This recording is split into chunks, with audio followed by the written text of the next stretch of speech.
Ooh. Ah. Oh. Hi, I'm Jane. I'm from GeekMyGames, and today I am going to talk about Sweetlands, a game that's published by Uchibakoya.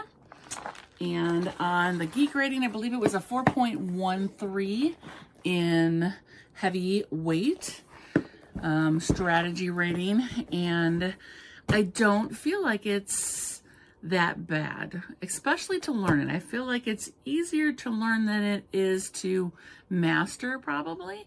I think it's a great game. I really love it. And now that I've played it a couple times, I think that it's a lot easier to teach it while you're setting up, because each of the individual players has some stuff that they have to set up, and while they're doing it, you can explain each piece and the actions that are associated with each piece, and the players tend to be more engaged as you're teaching it. And I really like this method of teaching, and this style has really helped me a lot throughout the years, especially teaching the heavier games when it's possible. Sometimes it's not possible, but this one really has a lot of pieces for the individual players. So this one, it is possible. So today I'm going to be showing you how I do that. I'm going to do a setup and teach, and then afterward I'm going to go ahead and do a run through of maybe like a round, just to show you how some of the turns go, so you can see how this game is played and see if this is a game for you.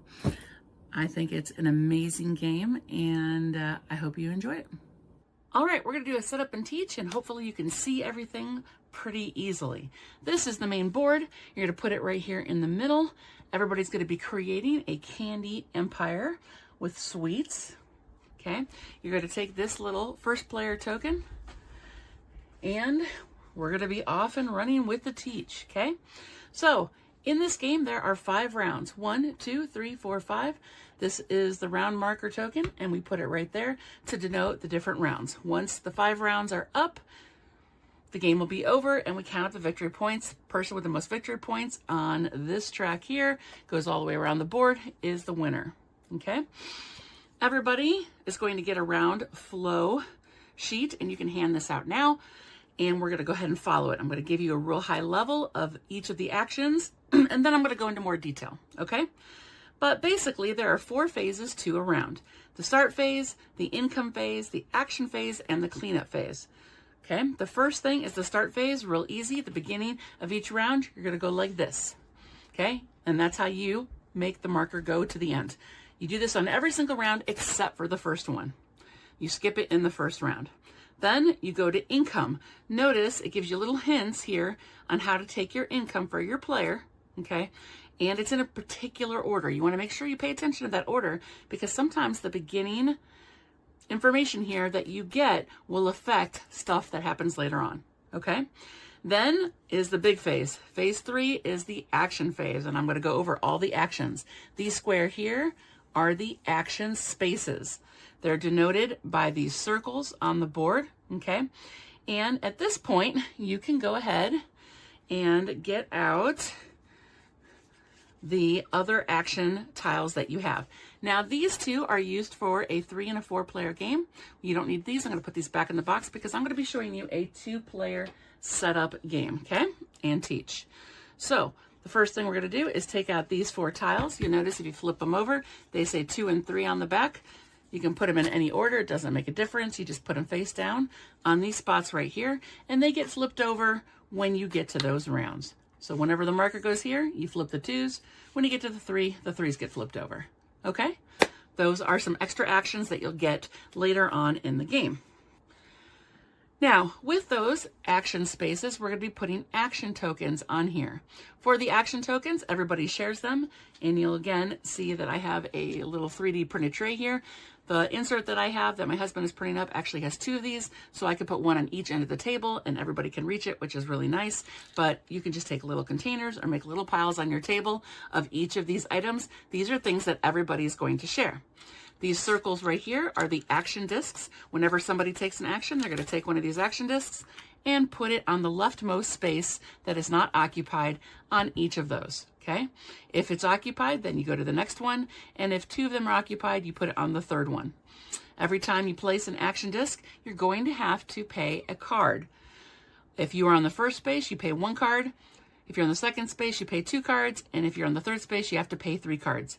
You just take cards from your hand and you discard them to the discard pile, and that's how you play an action. At the end of the action phase, you're going to have the cleanup phase, which basically just means we're going to take all those action tokens off the board, put them back in the box, and if there's any other abilities on anybody's board that are player specific or anywhere else in the game that only happen 1 time per round, they're going to use these little white discs, or these little white squares here, sorry, and put them on the space that denotes that action.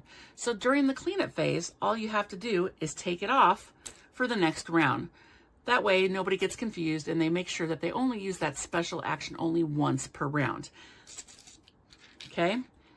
The other thing you do in the cleanup phase is once you acquire skill tiles, some of these are ones that you can flip and use once per round. Okay? At the end of the round in the cleanup phase, you just flip it right back over so you can use it again the next round. And that's the cleanup phase. Okay? So those are the 4 phases. At the end of the round, you start over again, and again, there are 4 rounds for the entire game. All right, so let's go into a little bit more detail. During the income phase, the first thing that you're going to do, like it shows on the little picture here, are the round aid tokens. Well, what are round aid tokens? They're basically tokens that everybody gets to pick at the beginning of the game to show what kind of special aid that they get specific to their turn at the beginning of the game. Well, how do we set that up? In your game, you're going to have a whole bunch of white tiles that have a white back that look like this. And then you're going to have a couple that have this symbol on it. You're going to see this symbol a lot. There is a little clock on here and it looks like a timer. This is the pass ability. One of the things that you can do on your turn after you've played a couple of turns and you don't have anything left to do, or you just don't want to do anything else that round, you pass. And there are some actions that you do when you pass. So whenever you see that symbol anywhere, those are going to be the actions that you take whenever you pass, okay? So you're going to take these, and for a 2-player game, there's a little chart in the book, but for a 2-player game, you're going to take 2 of these randomly, okay? And put them right there, like so. And then for the other ones, you're going to pick 8 randomly and put them face up on the squares over here on the left on this board. This is the aid board, okay? And again, as you're teaching this, you can have people help you. You can give them these tiles and say, here, you put those on there. So they're actually doing something while you're explaining what's going on, okay? The rest of the tiles you're not going to use for that game, and you can go ahead and just put them back in the box. Now, this is the round aid board, okay? At the beginning of the game, which we'll do here in a little bit, okay? Once we have everything set up, everybody is going to take turns choosing one of these columns, okay? You'll notice that there's little circles at the bottom for a player piece, and starting with the person to the right of the start player, they're going to place their token on one of these, and then the next person going counterclockwise all the way around will choose one of these. So if you've ever played like Terra Mystica or Age of Innovation, it's the same kind of concept for the round. You get to have, during the income phase, whatever is on this column, okay? And when you pass at the end of the round, you get to choose a different column. You're never allowed to stay in the same column. You always have to choose a different one, and that way you'll get different benefits for each round. It's just kind of like a little helper. You can choose some of these tiles, which gives you stuff throughout the game, okay? Or you can choose some of the tiles that are in these columns, which are going to be pass abilities. Again, if you can see that little token, whenever you see that, that means a pass ability. So if you go here, instead of getting something at the beginning of the round, later on at the end of the round when you pass, that's when you'll get those victory points. So that's the round aid board right there, and that's how you set it up. The next income that you get is the character board. I'm going to go into that when we get our character boards, but we're not going to do that now. And you'll see why later. It'll make sense in a bit, okay? The next thing you'll do is the income tracks. Again, you're going to have some income tracks on your board, and depending on where that is, you're going to actually get income on some spaces that denote how much income you get for the round. So what is income? How is it denoted? It is used with these squares right here. The blue squares are worth 10 gold. The pink ones are 5 gold, and the white are individual 1 gold. Like I said, these whites are also used on other spaces to keep track of whether or not you've used an action throughout the round in some cases. But for the most part, this is how you keep track of resources: 10, 5, and 1. So you use these for gold, you'll use them for wood, you'll use them for ore, and for wheat. You need to put them somewhere on the board, maybe in little containers off to the side or little piles so that everybody can reach them. Then under income, you have the citizen deck. Okay, this is the deck. I love this thing that my husband 3D printed. If you can find those inserts and get them, they're really cool. I got the upgraded pack, which comes with the card sleeves. So that makes it very difficult to store. I had some special card boxes, but I had to use 4 of them to put all 120 cards in. But this is really nice because they slide out real easy. When you take cards for your income, everybody gets 5, except for the first round where everybody gets 6. Okay? That is the same throughout every single round, unless individual players will get some special bonuses and they might be able to draw an extra card during this phase. But when the game first starts, everybody gets 6, and every subsequent round after that, everybody gets 5. They denote the actions that you use, and you can also play them for different abilities. And that's the basic idea of the income phase. Once everybody has their income, then we start with the actions, okay? During the action phase, we're going to take these actions right here. Once that happens, each individual player will be able to choose a specific character that has asymmetric abilities, their own special abilities, and then I will show you how to set up these boards and what they're for. But I don't think that anybody can really choose what kind of character unless they have kind of an idea of what they're doing in this game. So that's why I teach it this way. I show the actions first, and then I have them pick the player characters, okay? Before you start to explain the actions, I would give everybody one of these 3 boards so they have something else to look at. Tell them to set them up in front of them. Everybody gets a map board if it's your first game. You're going to use the A side. The B sides are all different, so you can choose to use those later on if you want or not. But for your first game, I recommend the A side. This is a table hog, but I'm sure you've heard that. If you have this game, you know that. Okay.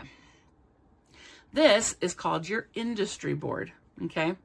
And this is a good idea to put like right above where your character player sheet is going to go, because that way you can see it while you're doing actions here.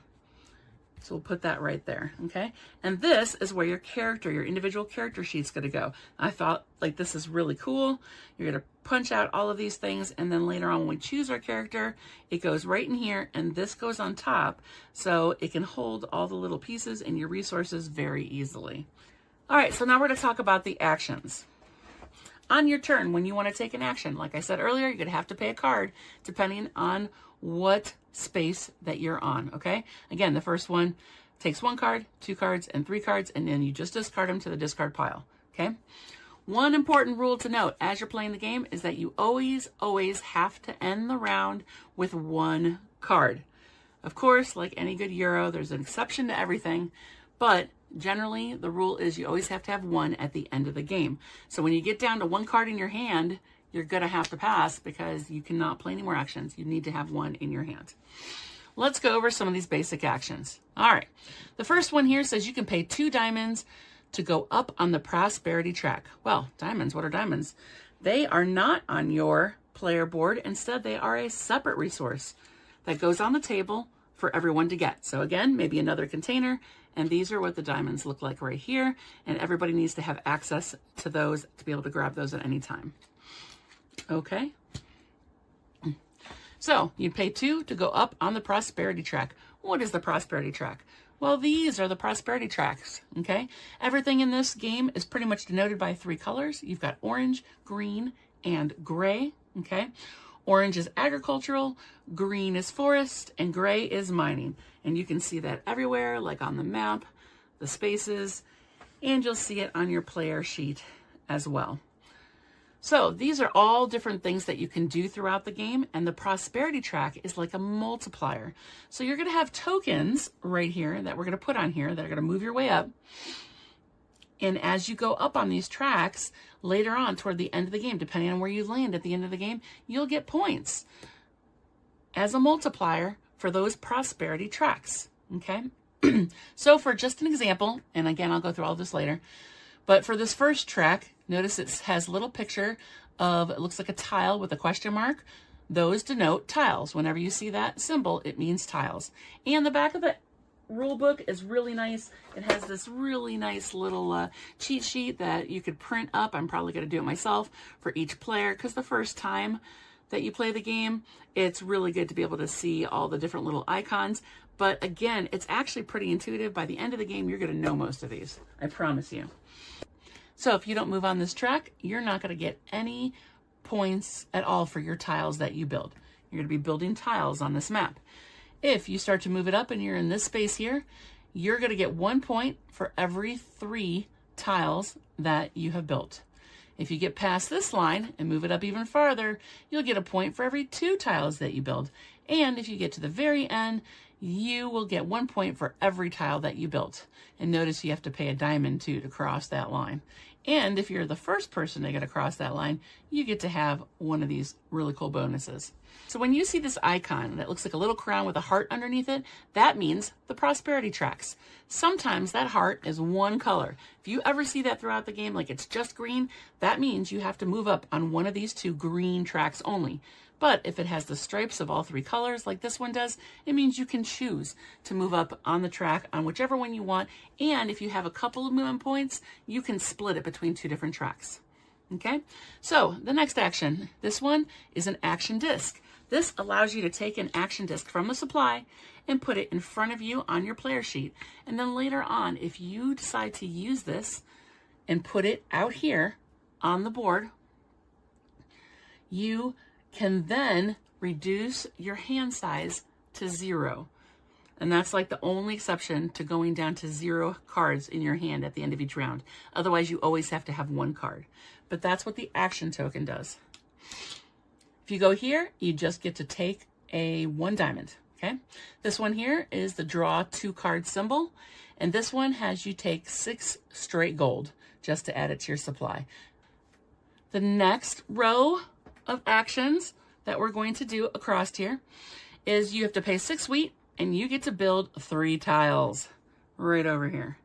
How do you build tiles? Well, I'm going to go into that once we have our board, but we're just going to give a real high overview right now.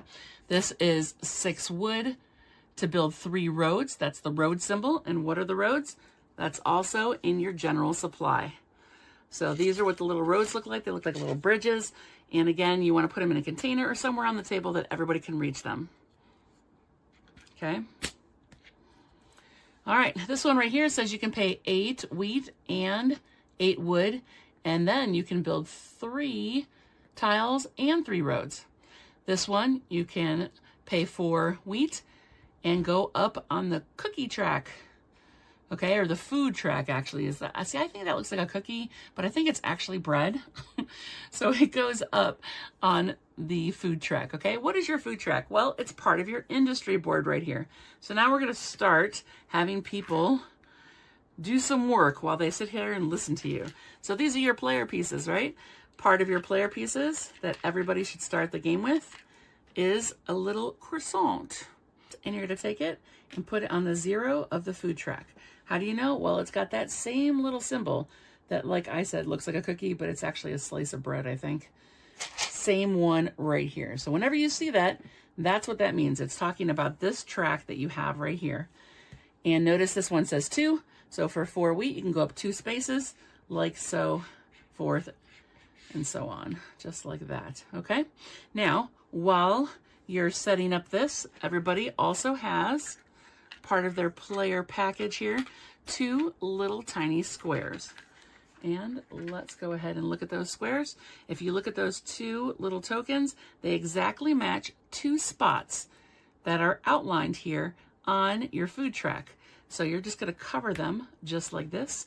Whenever that croissant token moves on it or past, you're going to take them off and you're going to get a discount. The little cupcake means buildings. And this one says you get -1 wood for every building you build from now on. And this one is -2 wood for every building. So everybody gets those, and it's just kind of a discount for building buildings. And as you go along the track, it's kind of like an incentive to make sure you're still working on that food track. So have everybody do that, okay? All right, the next thing is you have wood and ore, and you get to build 2 buildings. Why are there question marks? Well, because once we get our character sheet, the costs for each of them are variable depending on which buildings that you're building. That's why there's question marks here. So you just have to pay the cost for each building, and you get to go ahead and build those 2 buildings on your map, okay? This one right here says you could pay 4 wheat and place 1 of your bunny tokens. Those are called bunny cookie tokens, okay? And in this little thing that I have here, they are right here on this spot. And everybody should have 9 of them. So at this point, tell everybody to go ahead and take out those 9 bunny cookies.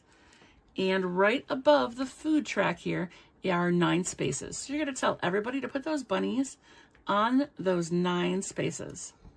So that action spot allows you to take the bunny cookie token and actually put it on your board. Side note, bunny tokens are a tiebreaker if there's ever a tie. All right, so now we've got the bunny tokens on there. Then this last space here says 3, or if you pay that, you will get to go up 2 on the industry track. So notice this little jug of milk with the drop. Whenever you see that jug of milk in any form, it's basically talking about this industry track right here. If you can see the little milk token up there at the top of that board, that tells you that this is the industry track, okay? So what goes on the industry track? Well, the first thing you're going to take is somewhere with your player stuff. Everybody is going to have a carriage and a locomotive or a train. You're going to take that carriage and you're going to put it on the first spot. And then the train, I like to tell people to put it right here to remind yourself that you've got that ability, but you have to actually build that train later on.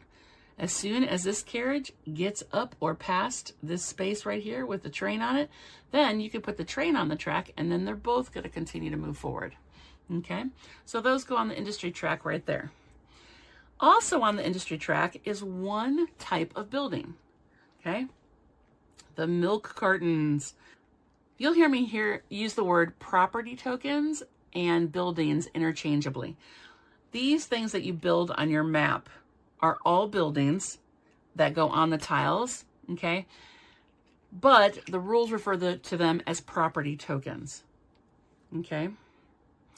So you're going to take the milk property tokens, and on your industry track, there are squares that are kind of outlined, and they have a little milk token, and you're going to put those milk tokens on those 4 spaces.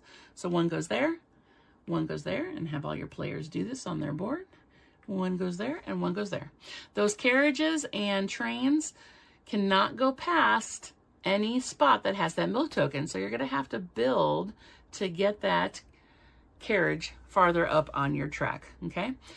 Again, these are considered a building, so if you look above each of the spaces, you'll see that there's a cost next to the little milk token. That's how much you're going to have to pay to build this building or property token, okay? And you'll also notice that they are different too. The higher up you go, you're going to have some different costs there. They get a little bit more expensive as you go.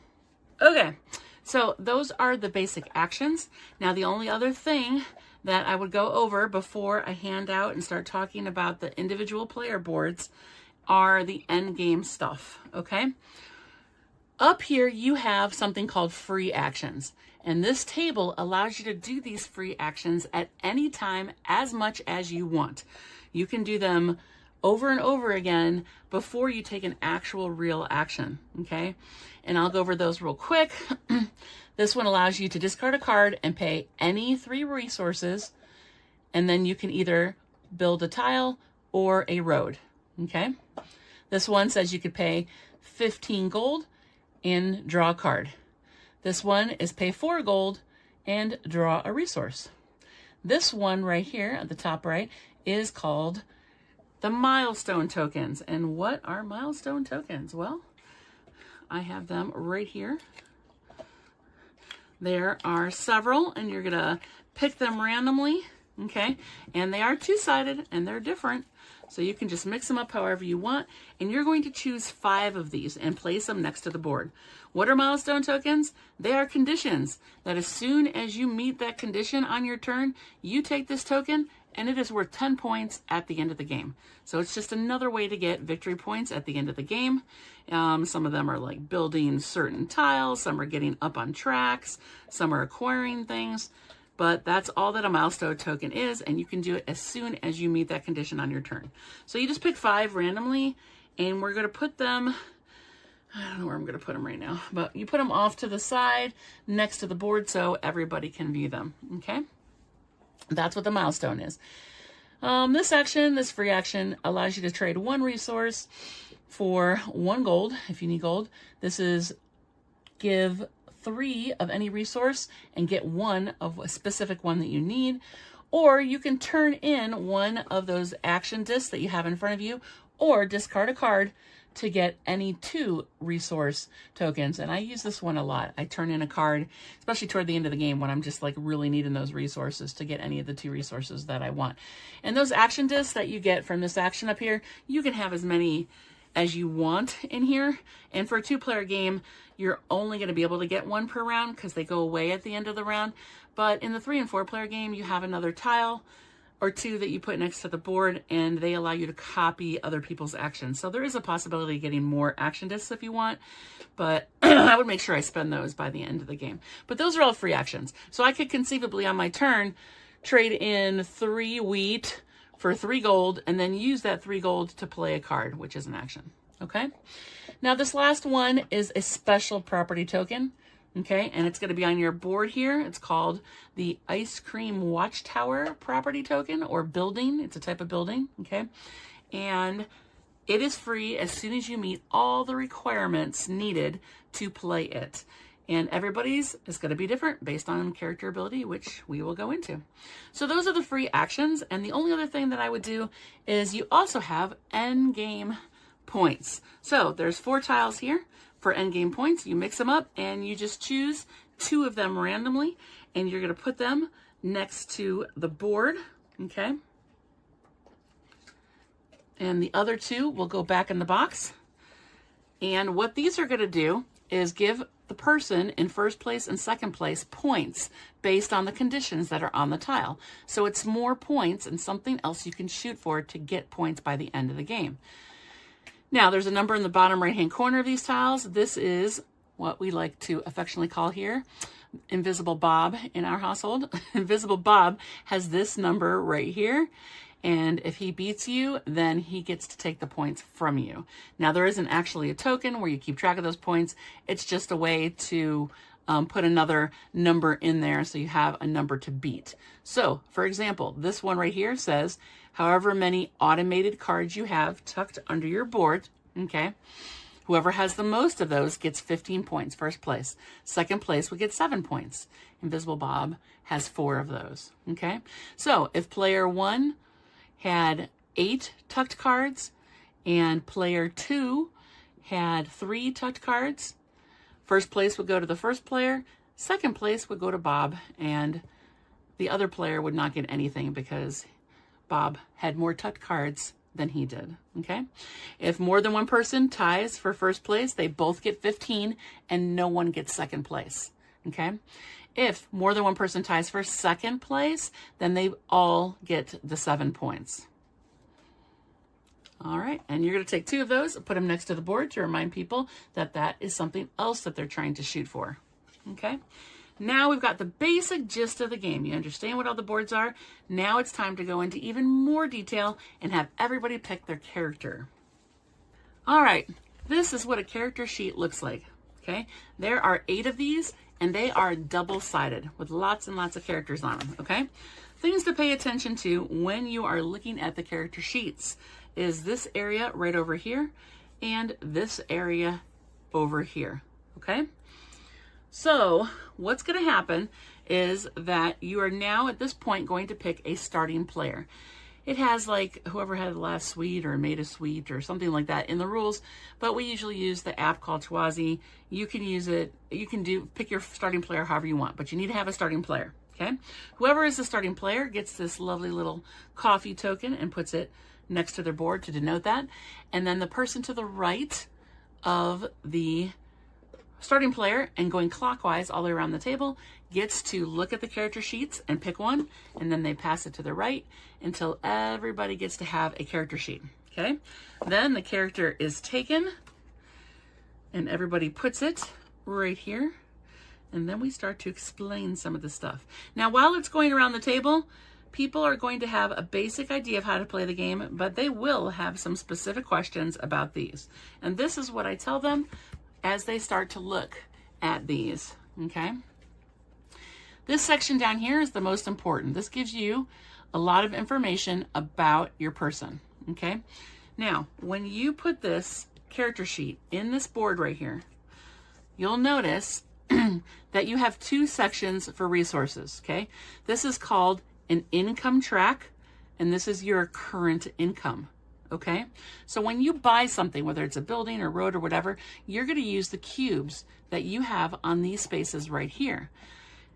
Over here, everybody is going to put their individual player pieces to mark their income. And whenever we go to the income section on each round, they're going to look at that income and they're going to take that much gold and that much wheat and that much wood, for example. Okay, so to see where you start, you're going to look at the spaces that are highlighted in white, okay? If they're on 0, that means you don't start with anything on your income track for that resource.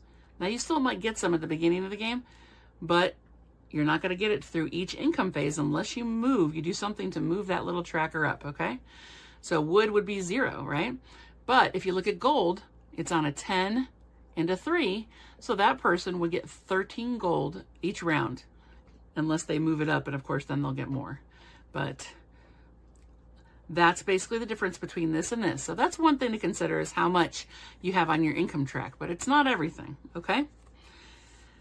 Now, this section over here, you'll see that there is a rectangle along the top with a little sack icon, okay? That little sack or pouch there basically represents your starting resources. That is not your income track, okay? So before you even start the game, you get to take cubes equaling this stuff and put it in each of these, okay? So once you explain the basic gist of this, and I'm going to continue to go into this right now, okay? But as you start to explain this, and they need to use the rule book to look at some of this iconography, and you're going to have to figure out some of this stuff. After you've played it a few times, I already know what they all do. I mean, we've looked through them a couple of times already. Even though I haven't played them, I have a pretty good idea what all of these special abilities are. It's not hard, even though it looks complicated. I swear it's not. Okay. Also in the back of the book, there's going to be a chart that has each player ability, and it's very easy reading, and it tells you what all of these things mean. So you can help somebody and then have somebody else maybe look at the book at the same time as they're going around and trying to choose their character. Okay. But I'm going to explain this while we set it up. So once everybody has their character and you are explaining this stuff, I'm going to show you how it actually starts at the beginning of the game. So everybody is going to have 4 of these smooth cylinders. And again, this is going to be on your income track. So you're going to put this on anything with a white background where the circles are. So this one gets a 3. This one gets a 1, and I'm looking at Elsa Skyer? I don't know. There's a 0 there, and this goes on the 0 here. Then you're going to take the 4 cubes that you have and do the same thing for the 10 space. Notice this 10 is white on the background, so I put it there. And that one's 0. That one's 0. And that one's 0. And everybody could do this themselves, so you don't have to do it. right? I mean, you can't do it ahead of time. Usually in a game like this, I try to set up as much as I can ahead of time, but you can't do it until people have chosen their player ability. And that takes some explaining if they've never played the game before. So now you look at their starting resources right here, which is what they get to start the game with. Okay, that's where the little sack is.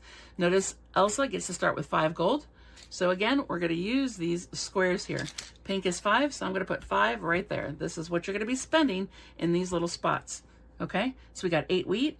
So I will take a 5, 6, 7, 8 wheat right there. I have 7 wood to start off with, so I'm going to put 7 wood right there. Okay, and she also gets 6 iron, and she also gets to start with some diamonds. Notice it says 2 diamonds, and that is in the regular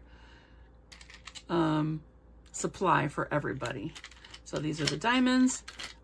Take 2, and anything that's kind of like a one-off and small, I tell people to just go ahead and put right here. So we're going to put those diamonds right there for her. Okay. Now, if you got the upgraded version of this game, I would like to talk for a minute about the special character meeples. This was an upgrade, and these weren't really designed to upgrade any specific pieces. But if you go online and do a search, the company kind of tells you where they think that you should put them, but you can choose, and they give you a couple different ideas of where to use them if you want to use them. And I think they're so cute that you really should use them. So what I would do is I would find the one for each character ability and tell them to put both of them right here. And then I will show you where I'm going to use those. So I went and found the ones for this player, and hers are the little yellow ones like that. And I'm going to go ahead and put those right there to use throughout the game. Now, for the first one, what I usually do is I'll use it for the action disc. So if you ever take this ability, okay, you would put an action disc here, pay your card, right? You take an action disc and you get to put it right in front of you. Now, later on throughout the round, if you decide to use this action disc, again, that's when you get to have your card hand go down to 0 at the end of the round. So say I put this here later on, I want people to know that that's a special action disc, that I'm allowed to go down to 0 cards at the end of this round. So I take one of my guys and I put it right on there so people know that that's what I'm doing with that action disc and why it's there. So that's one way that I like to use these meeples, because they are very, very cute. Okay. Okay, so the next thing we have on this player sheet are some little sections here at the bottom. On the left bottom, now some sheets, like this one, it's one big square, okay? And we're looking at the one on the bottom left that has the little person icon, okay? This is the person's or the character's special ability they get to start doing right away, all throughout the game, okay? But some of them, like Elsa here, actually has that box, but it's split into 2 sections, okay? Notice this one has a little infinity symbol on it, and this down here has that pass icon. So this means that this ability I can use throughout the game. This is something I get to do specially every time I pass. And again, all of the characters are going to be different, and that chart at the back of the book really, really helps, okay? Now, these last 2 here, you're going to have one in the middle on the right, and one on the bottom, okay? The one in the middle has a square, and that's where your ice cream property token is going to go. Now remember that property ice cream token is a free action, but you have to meet all the requirements, and it can be kind of expensive. So you'll see some stuff here. There's a lot of requirements for Elsa to do to get that property token out there. So notice for her, she has to have at least 9 tiles built on her board. She has to have at least 4 buildings built.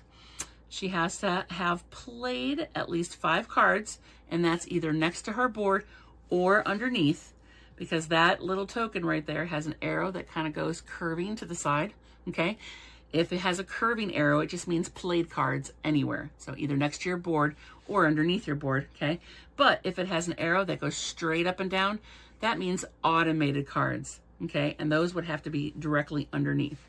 So for example, Elsa has the curved one, so it means any cards, but our game points for the end for that token has that straight arrow. So that means only cards that are automated, okay? And again, I'll go into those actions in more detail in a second here. But everybody is still busy setting up their boards, right?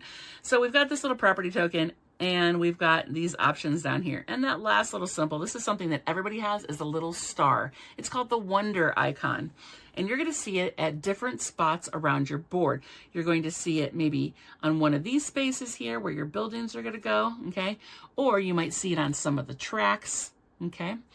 If you look at your industry board up here, it gives you a little chart that shows the wonder icon and tells you what you get to do with each, okay? The first time you get a wonder icon, it basically just says, hey, you've uncovered one, you now own it, right? So that meets this requirement for placing this property token, okay? Along with all of these, but that's just one of the requirements. So now if I have that star and all of these other requirements, I can, for a free action on my turn, build this if I have the things that I need to build, okay? Now, on this chart, notice under the 2, it has one of these little skill tokens, and under 3. So basically, every star after the first one, you get to acquire a skill token. So here are the skill tokens, and let's go over some of the little symbols. This stuff you're going to understand as you get to know more of the game. It's going to be real easy. You can probably guess some of them already. This one means you get to take a gold. That's a diamond. Okay, you can look these up. Again, there's a chart in the back, very easy to understand. What I want to talk about are these little symbols here at the top. Notice it has the little timer icon. That means pass. So this is you getting points whenever you pass throughout the game. And this can add up to be pretty lucrative, okay? This little lightning bolt means immediately. So if you acquire this skill token, you get to use it one time immediately, and you get to do what it says. And these, again, are the prosperity chart up here. And notice there's specific colors, so you have to go up on those particular tracks. So this one is orange, right? So you would have to go up on the orange track. But there's actually 2 different tracks here, right? So you get to choose which one you're going to go up on. And there's 3 movement points. You can split it up between those 2 orange however you want, okay? This we've seen at least once or twice already as well. This is the little infinity symbol. This means this is a special ability throughout the game as soon as you acquire it. So for example, remember the little cupcake means a building, okay? And that's the cookie icon. I'll go over that one in a second. But for example, if I were to acquire this every time from this point on, as soon as I built a building, I would immediately gain 2 points. Then notice this last symbol here is a little, like a little rainbow arrow, a little bow arrow, right? That's called the flip icon. This one is really good toward the beginning of the game. What this does is that you can take it, and once per round, you flip it face down, and you get to do what it does, what it says on there. So if I got this one, once per round, I'd flip it over and I'd take 8 coins. That's it. At the end of the round, they flip back up, and you can use it again each round after that. That's what the skill tokens do. Now, if you got the upgraded pack, you will have also got some extra or advanced skill tokens. They are the red or burgundy color. They look like this, okay? What you want to do if you want to use these, which I have done, which I absolutely love. I thought I'd use these the second game and not my first, and I loved them. Basically, you mix these up and you draw them randomly, and you draw the number of players plus 1. So for a 2-player game, okay, we're going to draw 3. And I like to put them right down here as another option for everybody. I go 1, 2, and 3. And notice, again, they have different symbols at the top. You want to pay attention to those. But if you get to uncover that 2nd star or 3rd star and you get to acquire a skill token, instead of taking one of these, you can pay a single diamond, okay? And the diamond will allow you to buy one of those. There's no limit to the number you have, and nobody else gets them, and you get another skill token, you can always buy another one. It's basically first come, first serve. And they do something just a little bit extra, which is why they cost a diamond. Like this one, I think is pretty powerful. Like this one, you get to flip this once per round and be able to build a tile and a road, which is really nice. Okay. So that's how you use those advanced tiles. Not hard at all. Okay. Another advanced option, and these are the two that I use, is also this one, is the player ability. If you're the first person to pass, you would take your marker on here and put it to the next side on the top, and then you would get to be first on the next round. Okay? So you can tell everybody now also to take one of these 8 cylinder tiles with the sides and put one on that round marker right here, starting with the first player and then going around the table. Okay, and again, when you pass, you're just going to move it to the other side in the order of which you pass compared to the other players, and then you'll be able to be first. And as soon as you pass, one of the things you get to do during the pass phase, which I'll go over in a bit, is again be the first person to choose which one you move your aid board tile token option to. So you might get this in the beginning, and then if you pass first, you'll be able to move it first before anybody else and choose where you're going to go next. Okay. So that is the turn order option, which I don't understand why that's an advanced thing. I don't think it's that big of a deal. I don't think it's hard.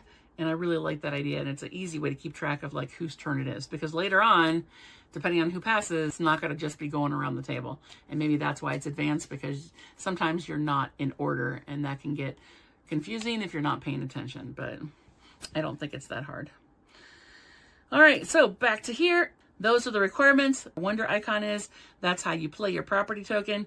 And once you've played that property token, well, it's really expensive. Why would I want to play that property token, Janine? Well, the reason is because down here, you'll see that little ice cream watchtower icon in that bottom box on your player sheet. Everybody has a box like this, okay? You will get a special ability that you can only do once you've built this. And notice Elsa's is every single time I pass, again, there's that little pass icon, okay? I get this special ability. All right, what is this special ability? Well, they're all different. I'm not going to go into all of them. You can look at the back of the book and you will see, if you watch my playthrough later, I'll be using her as one of my characters, what she actually gets to do. Okay, and that's what you're going to be doing on your board. So you've got your beginning resources, you've got this stuff. The next thing you're going to do is take the rest of this stuff and put it on your board.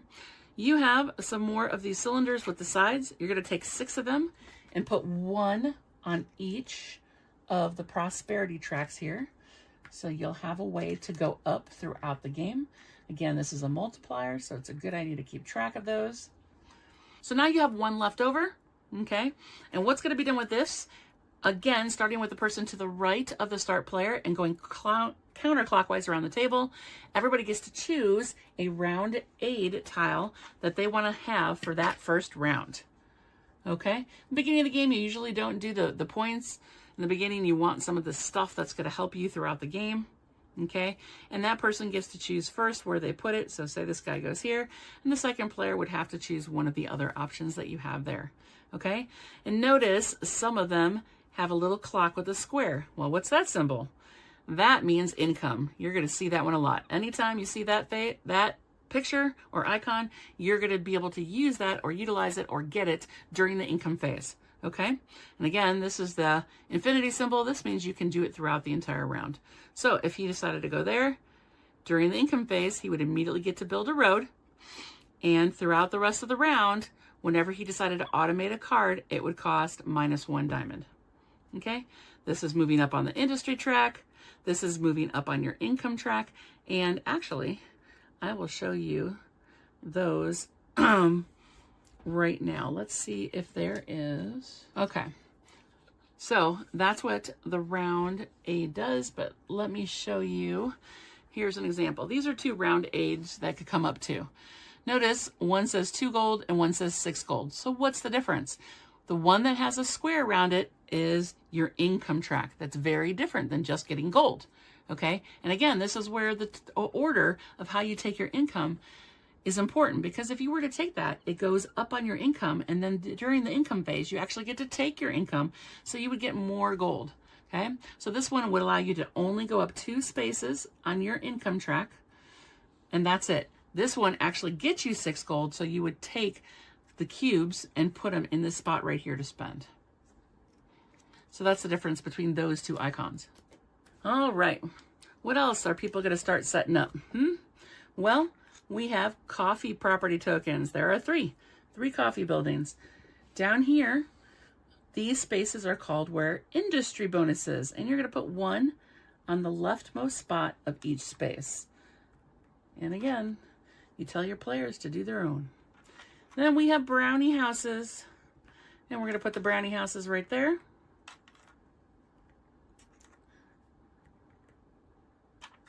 Like so. And then we have some tent or cheese houses. Those go on these spaces here. And the cream puff spaces, or the cream puff houses, go on the middle ones. Like so.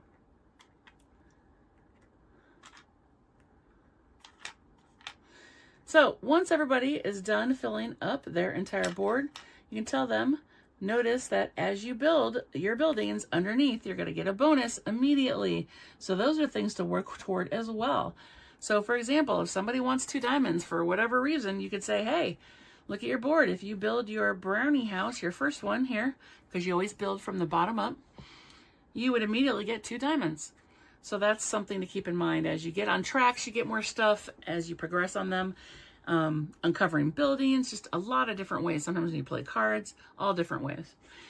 Now, the last 3 tokens you have are these little guys. And kind of like in one of my favorite games, Ark Nova, you're going to have different types of points that you're keeping track of. And that's what these are denoted by. So the little trophy is regular points. The little milk jug, again, is industry. So those are going to be industry points. And this is going to be, the last one is going to be city points. Okay. You're going to put all 3 of these in a little row on the 0 spot at the top of the board. Now, the second way I like to use my little meeple icon is that at the end of the game, wherever your points or trophy marker is, I replace it with this little icon. So as we're counting points at the end of the game, which takes a little bit of time, you're going to be moving this guy around instead of that little one. Not a big deal, but I like to do it, and that way you can actually see the differences better than just, you know, the colors and the shapes. I really like the little meeples, but you can choose not to use them, but why would you upgrade and get these if you're not going to find a way to use them? That's what I say. All right, so now we've set up our board. You know the basic ins and outs of everything. Let me go into a little bit more detail on some of the individual actions, but then we're going to be ready to start, and I'm going to jump into a game and play a couple of rounds to show you how it's actually done, and you can see what's going on.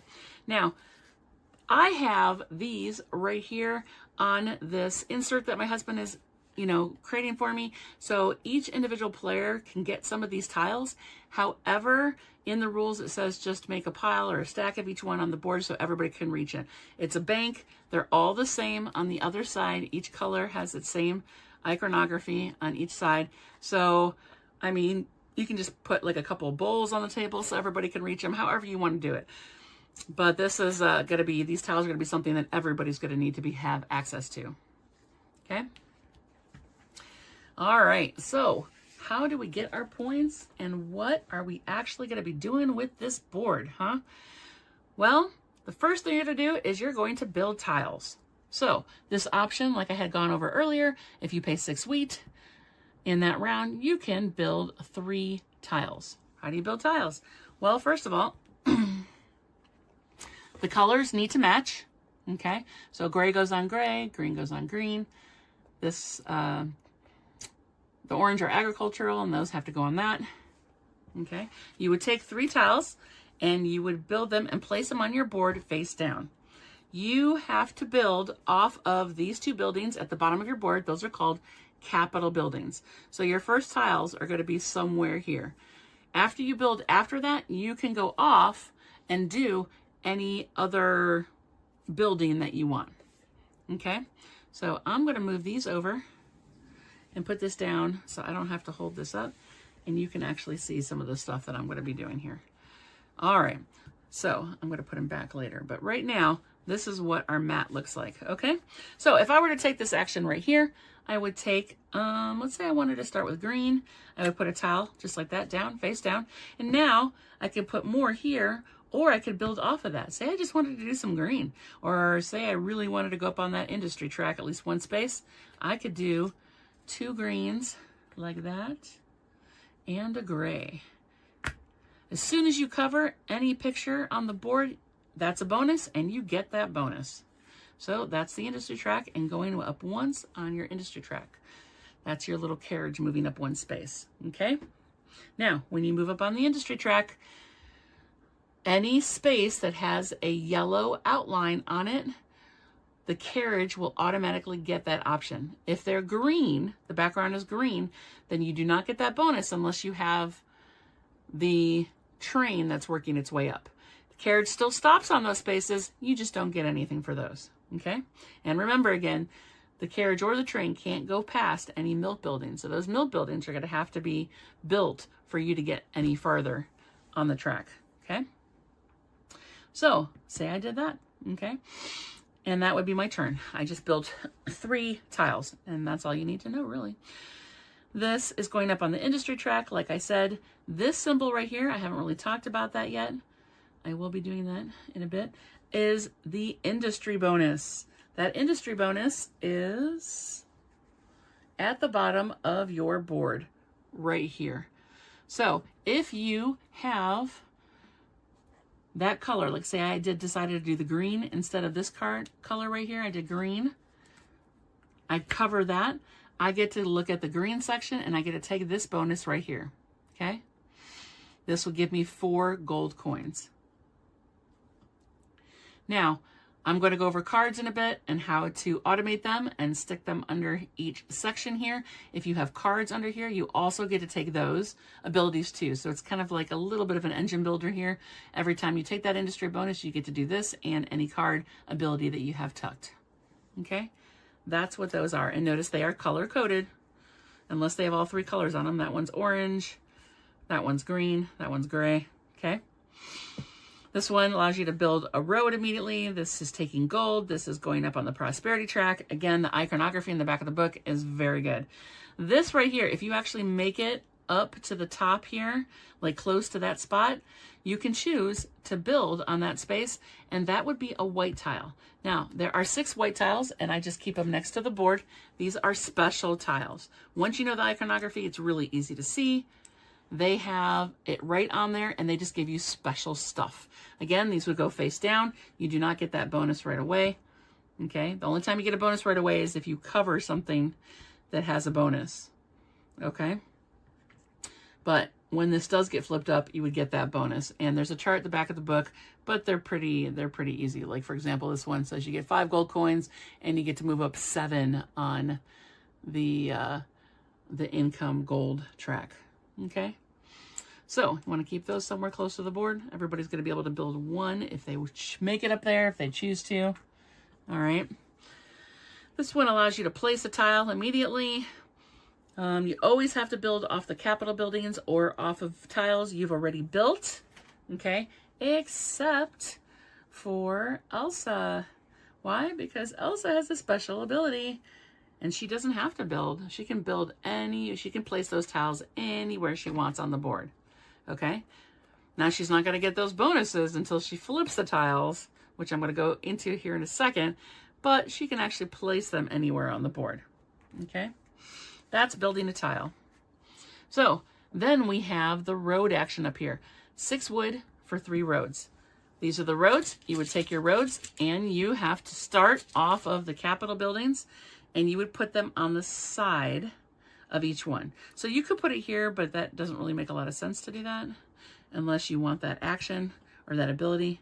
But you can do this too, like putting it right off of the Capitol building, and they all have to be connected. So on that turn, say I did something like this and put those there like that. I'm building a road. As soon as you build a road or put a tile next to an already built road that has a road on one side of that tile, you get to flip it, and now you get the action or the bonus that's on the other side. okay? Each of these tiles on the other side, the colored ones are all the same. They're just denoted by different colors. So this one says you can choose to go up one on the wood income track or take one green prosperity, go up on the track for the prosperity. And the other ones are the same thing, but different colors, okay? So for example, the gray ones are going up on the gray prosperity track or going up on the ore or iron income track, okay? Pretty easy. And that's how you build roads, okay? You'll notice that there are two special spots on this board. This one right here and this one right here. If you remember this little icon, it means to draw a card, okay? This is how you can get to draw an extra card each round. You would have to build all the way up here, okay? So for example, I would have to do something like this and like this. And then I would also have to have a road on one of these spots. So I would have to go like this. Once you place a road, you can't move it. I'm just doing this for an example, using the pieces for an example. Say I did this, and I did that, and this would not get me the bonus. These would all get turned over, and I get those bonuses, but I have not activated that action card one. It has to be on one of those sides. If I build one more and put it here, that space is now activated. Notice it has the income symbol above it and the immediate symbol. So I immediately get to draw a card for that round.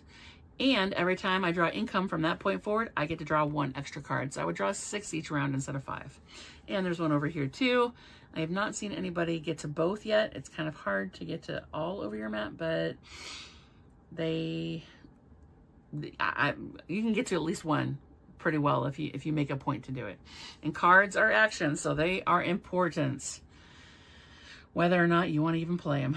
So that's how you activate those spots right there. The next action you're going to do is build buildings. So there's an action right here, and some of these are going to be building ones too, okay? But this one, again, like I said, if you go here, you would pay cards, you'd place an action token, and you'd pay all the resources needed for whatever 2 buildings, okay? So, for example, on Elsa's sheet over here, if she wanted to build any one of these buildings, she'd have to pay the cost here on the left. Now, for these 15 buildings, okay, the cheese house, the cream puff house, and the brownie house, you have to start from the bottom and work your way up, okay? If you want to build one of the coffee houses, it does not matter which order you do those in. You can do them in any order, and the cost is right here to the right of each one, okay? If you want to build the milk tokens on your industry track, like I said before, right above those milk tokens is where the cost for each house is going to be.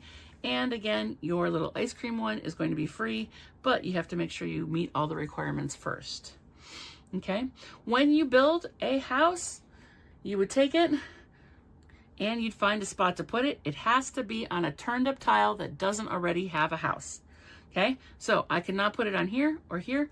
I would have to put it on one of those 4, like so, and I would once again get the bonus that it is on. Okay? So underneath that, I would get it again. Got it? You can also build a house on your 2 capital tiles. And notice they're the same iconography as these other ones, only there's no specific color. So you could go up on any one of your tracks or go up on any one of the prosperity tracks when you place a building on one of those. Okay? And that's how you build your buildings. Now, as you're building buildings and they are adjacent or next to each other, you can work on building a city. Okay? You have to have 3 or more buildings adjacent to each other that are different. They cannot be the same. So this is not a city because these are 2 brownie houses, okay? But if I build this later on, there's at least 3 different houses in that section. So it is now a city, okay? Whenever you pass, one of the things you're going to do, and we'll go over that action here in a bit, is going to be to get city points. So if you have 1 city, you get 1 point, 2 cities, 2, and so forth. Here's your little chart. It's right on your map, okay? Now, if I had something like this was my first city, and I skipped a space, and I went up here, and say I built roads and I got that turned over. Say I did something like this because I need roads there for it to be able to be flipped, right? You can't put a building on a non-flip tile, okay? And I decided to do something like this. That would still be one city. Why? Because those are two of the same city. See, I was trying to trick you. Did you get that? Did you pass my little test? All right, so that goes there. But if you wanted 3 different ones, say I did this, or say I met all my requirements at this point and I built this guy for free. He's also a building, right?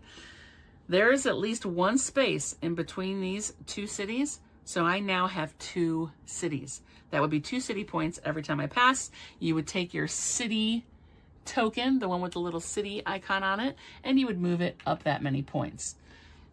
At the end of the game, it's going to be 2 points for every city point that you have, okay? Later on, if you take a building and you decide to build on this one in between the 2, you now have 1 city. There's no longer 2 cities there. There always has to be a space in between them, okay? And that's how you build cities. One other thing that you are going to be trying to do as you build, okay, is get all of the ports connected. Now, everybody has 4 ports, and they're denoted by this water symbol right here. So there's 1, 2, 3, and 4 down here. Oh my gosh, how do I do that? J9, right?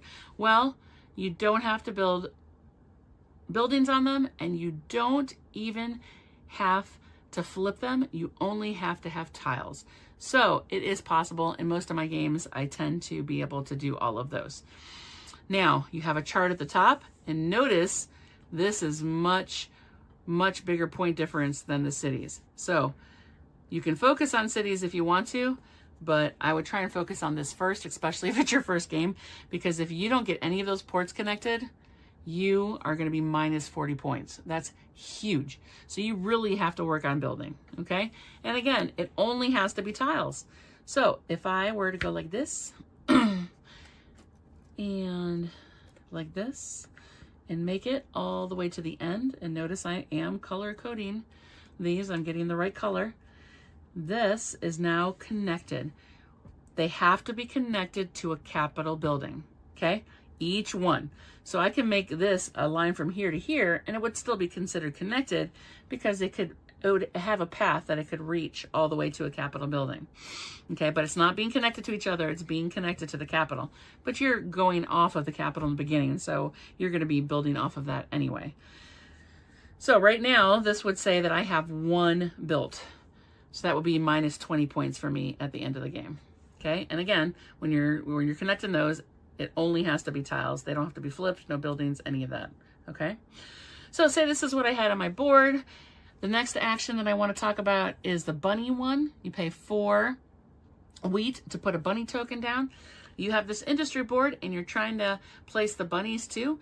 You're going to work on that track from left to right, okay? You're only going to take bunnies from the left, and they have to go on a spot with a building. And they cannot go on a spot that already has a bunny. So I put a bunny there, and I could put a bunny there, and I could put a bunny there, but I cannot put it anywhere else because it has to go on a spot with a building. So they have to be flipped, they have to have roads, there has to be buildings. Okay, well, they don't have to have roads because you can build buildings here.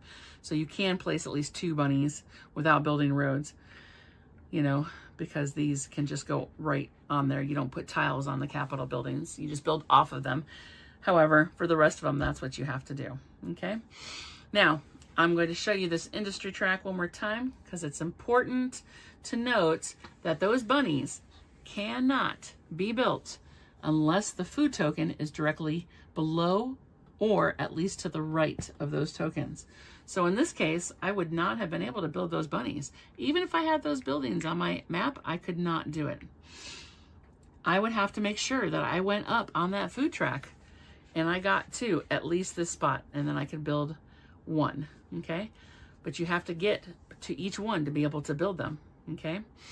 So you're gonna be wanting to move up on that track at least a little bit, beside the fact you get some bonuses here as you go, which is really nice, right, as you go. but you need to move it up to be able to build those bunnies, okay? If you build all your bunnies, you get an extra 6 victory points, okay? And like I said, these are options to help you build a little bit easier. This is -1 wood every time you try to build a building. This is -2 if you get that far. And if you get to the end of the food track, you get 2 wheat immediately.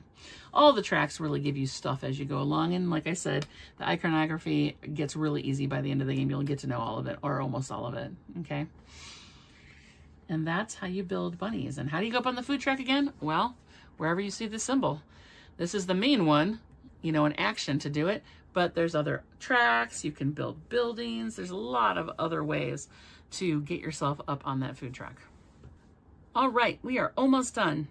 So we have talked about all the different action spaces that you can do, how to build, how to create tiles, how to create roads, flip the tiles, put buildings on them, how to place bunny tokens, and some of the different points. The next thing is the actions. If you look at number 3 on this round, there are actually 4 different actions that you can do on your turn. Not difficult at all. Action number 1 is placing a round token. You place a round token on one of these spots, like I talked about, you pay your cards, and you take the action, okay? The next action is playing a card. I'll go into that.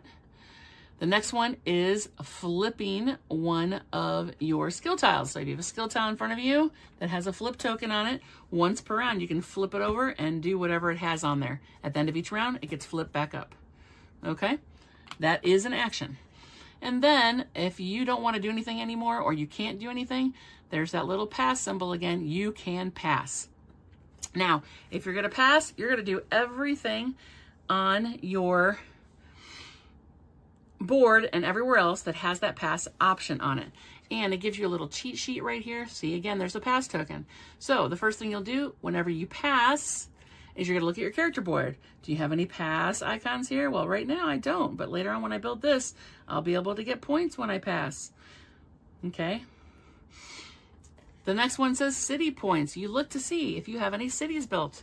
For every city, you get points based off of this chart that's on your map. Then you get industry points. If you look at your industry track, there are spaces right here that have the little milk jug icon on it, but it's actually superimposed with like a little victory point symbol. Anytime you pass one of these, you add up all the ones that you've passed and you get that many points up on your industry point using your industry point token, this little guy right here. Okay?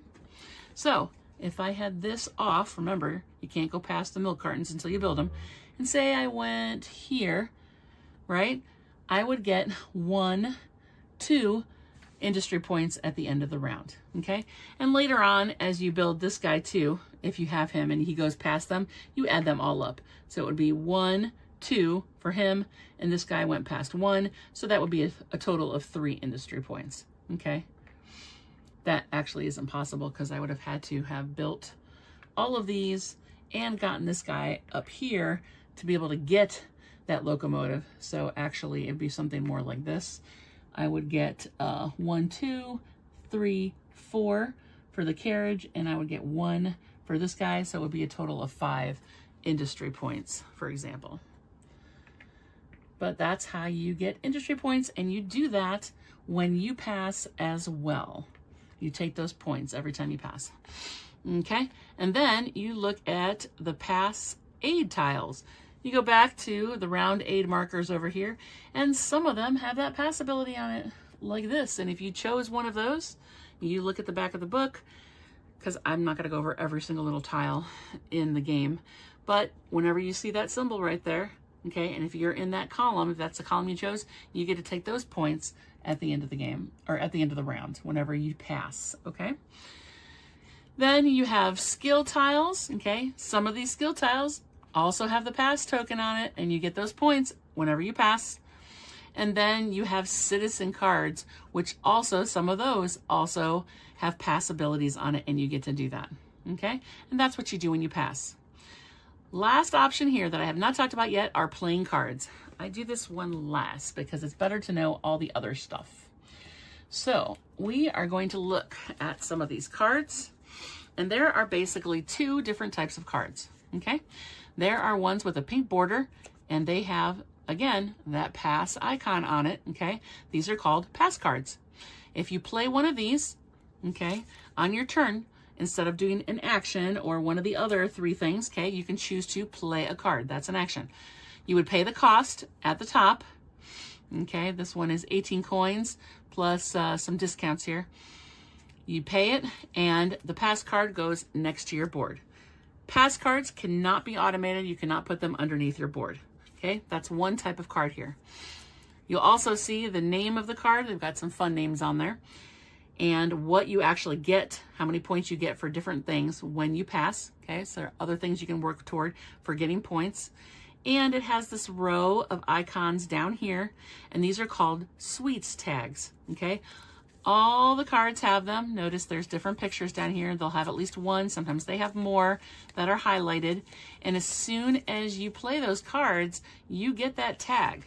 So when I have cards over here, I like to actually build from the bottom up like this so you could see all those tags because they might come into play later on, okay? Like for example, this card here is 15 coins, but for every, I don't know, is that chocolate mousse or something? For every one of that icon that you have, it's -1 coin. So you want to be able to see those, okay? Now when you're playing a card, if it has that icon on it, that icon doesn't count because you have not played it yet, okay? So I have a little mousse guy here, the cake, so I would still get -1, so this would only cost me 14. But now I have 2 of those. I would not be able to take the discount for this, but I could use it for that, okay? So those are pass cards, and that's something else that you do whenever you pass. Then these other cards have lots of different colors on them. Notice they're gray, green, or yellow again, okay? And of course they denote the different fields, mining, forestry, agriculture. And then some are like a rainbow, one of each color, okay? That denotes where they can be automated. So when you play a card, you're gonna pay the cost for that card, you're gonna put it down next to your board, and you're going to get whatever's on it immediately. Then you can choose to automate the card. It costs 1 diamond. You would pay the diamond, you take this card, look to see where it's supposed to go. This one's an orange one, so it would have to go under this part of my board right here. And you push it all the way up until you can see only the tags and the bottom part. Now, whenever you get this industry bonus, again, here's the symbol of what it looks like. But if I wanted this one, which is orange, it's on the other side of my map, I would take this action, and now I have another action that I could take every time I got that industry bonus, okay? At the beginning of the game, you are allowed to build 1 under each, okay? But you have to build particular buildings to be able to build more. The most you can have under each of these is 3. You can never have more than 3. So when I tell people to put their boards on the table, make sure they have a little room for cards they want to automate, but you can't have more than 3, so you don't need that much room, okay? Now, you'll notice that the buildings here, these buildings here in the middle on your board, each have a color underneath. This one is orange, the cream puff house has green underneath, and the brownie house has gray. Those are not restrictions for building them. When you build these houses, you can build them anywhere on your map on any tile, okay? However, it doesn't matter the color. However, the reason that those colors are there are for the industry bonuses and building your automated cards. So if I wanted to have another one here, I could not do that until I've built 2 cheese houses. You'll notice that if I take this one off, it's orange, so it matches this color. If I take the second one off, it actually has a little +1 card on there. That's what that means. It means now that I built those 2, I can now have 2 cards underneath this section, okay? As soon as I build 4 of that sections of houses, then I can have all 3. So if I were to build another 2 of those cheese houses, notice it has another +1. I could now have all 3 cards automated underneath that section. And each section is the same. So this is for the forestry. I would have to build 4 cream puff houses to have 3 cards here. And the brownie houses are for this section right here. And that's how the cards work. Again, you're going to tuck the cards so you could see those sweet tags as well, because you might have options for those sweet tags somewhere else on other cards on your board. Endgame points might be, you know, or milestone points might have to do with how many of a certain sweet tag you have. And it's just basically one of these 6 pictures down here on the card. So you want to make sure that when you tuck them, you can see that as well as that. Some of these have no colors on the bottom, and that means it is not able to be tucked. So notice that the section that you can tuck it on, it's green at the top, but it also has that middle section. It goes up a little bit so you can tell. Okay, some of them are rainbow, or they have all 3 sides lit up. So this one you could put under any section you wanted. But some of them, and I don't know if I have one here as an example. I don't right now, but some of them don't have any of these lit up, and that means it's not a card that you're able to tuck. It doesn't have an ability on it either. Okay, so that is the cards, and I will do that in a minute. And now I think that is everything. You now know how to play the game. After somebody passes, they just sit there, and everybody else continues to go until everybody has passed. And then you do the cleanup phase, which again is taking all those action tiles back and flipping all of your flipped skill tokens and putting back any little squares you have on your player mats for a one-time round ability. Some of them have that. Here's one example of one. See how it has a little ×1 next to that, and it's just big enough for one of those little squares. Every time you use one of those abilities, you put it on there to show that you've used it that round. And then at the end of the round, during the cleanup phase, is when those come off. And that, ladies and gentlemen, is it, I think. Please forgive me if I've forgotten something. If you watch the playthrough with the first couple of rounds, you might notice something. Feel free to comment below and I'll try and correct it. It's a big game. It's crunchy. There's a lot to remember, but I don't think this game is hard. So let's go ahead and show you how to play a round or two. All right, one more quick thing that I don't really feel like I needed to go over, but I decided that I'm going to anyway, before I start playing the game, is how to do final and end game scoring. Once the last round is done and everybody has done all their pass options, you now get to do final scoring. You start with your victory points token and you use that to go all the way around the board, or you can replace it with one of your little meeple tokens, which is fun too. I like doing that. And all of your 3 tokens are going to be in different spots. So you're going to start with your trophy one, which is your final victory points, and use that to calculate everything. It stays where it's at, and then you just continue to move it forward. Okay? So you start there, and then you get victory points for each prosperity track. And there's a really good handy thing at the end of the rule book that really tells you how to do each points, but I'll just go over a couple of them. So again, this has to do with how many tiles you have on your board. This has to do with how many bunny rabbit tokens you have on your board. This is how many roads you have, how many buildings. This is how many automated cards. And this is how many industry points you have. And that is denoted by how far you got with this little guy. So for example, on this last one, say I got to the second section here. For every industry point I have, I would get 1 victory point. Okay? If I made it to the very end by paying a diamond to get past here, I would get 1 victory point for every 2. Now, any number of people can make it past to this very end of the track, but only the first person there gets that special bonus of whatever it is. So you count up the points for all the different things on the prosperity tracks, and then you get bonuses based on whether or not you've built all of your houses. So if you've actually built all 5 of your cheese houses, for example, you would gain 2 victory points for each cookie rabbit token on your board. Each of them do different points for different things, okay? The house tokens will give you points based off of your city points, and the brownie token buildings will give you points based off your industry point. Again, this little section right here in the back goes over it very, very simply, very easy.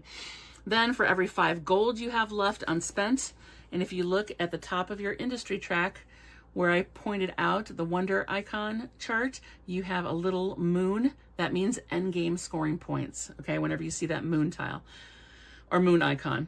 And notice it'll tell you that right here. So for every 5 gold, you get a victory point, right? For every diamond you have left over, you get a victory point. And then you look at where your city token is and you multiply it by 2, because for every city point you got 2 victory points for that. And again, you're just going to be moving up that final trophy token. Then you look at your connected ports and you look to see where you are on this chart. If you've connected all of them, it's 10. If you haven't connected any of the ports, it's minus 40. Okay. Then you're going to look at the milestone tiles, any of the milestone tiles that you've brought in front of you. Oh, I actually forgot something about the milestone tiles, and I'm going to say it now. You'll notice that on the milestone tiles, there are 3 darkened colors here out of the 5. You always put 5 down for everybody to choose from, but whoever gets them first gets to take that tile, and only they get the 10 points. And after the first 3 are gone, the other 2 go back in the box. Nobody can ever be awarded number 4 or 5, only the first 3. So there's 5 to choose from, but only 3 of them will get scored on those milestone tiles. So then you do the milestone tiles and you add up those points, and then you look at the final scoring tiles, which are these little guys that we talked about, first place, second place. And you take those tiles, points, and then if there's still a tie, which I can't imagine there is. Every time I played this, we've all like lapped the board at least once, if not twice. There's so many different ways to get points. But if there's still a tie, bunny tokens that you have built on your board is the tiebreaker. And if there's still a tie, you're supposed to share the tie. But if that ever happens to me, obviously, I don't do ties in my house. So we write into the book what we think is the best way to break a tie if there hasn't been one already decided by the company or the publisher or the errata-facts. So if I ever get to that point, but I can't imagine with as many different ways to get points in here that there would be a tie, but who knows, maybe there could be. So I guess we'll see. And that's how you do the points. All right, now let's play the game.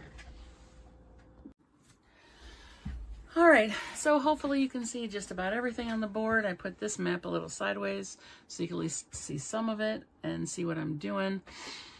I will try to show you as I go as well. So let's go ahead and start the game.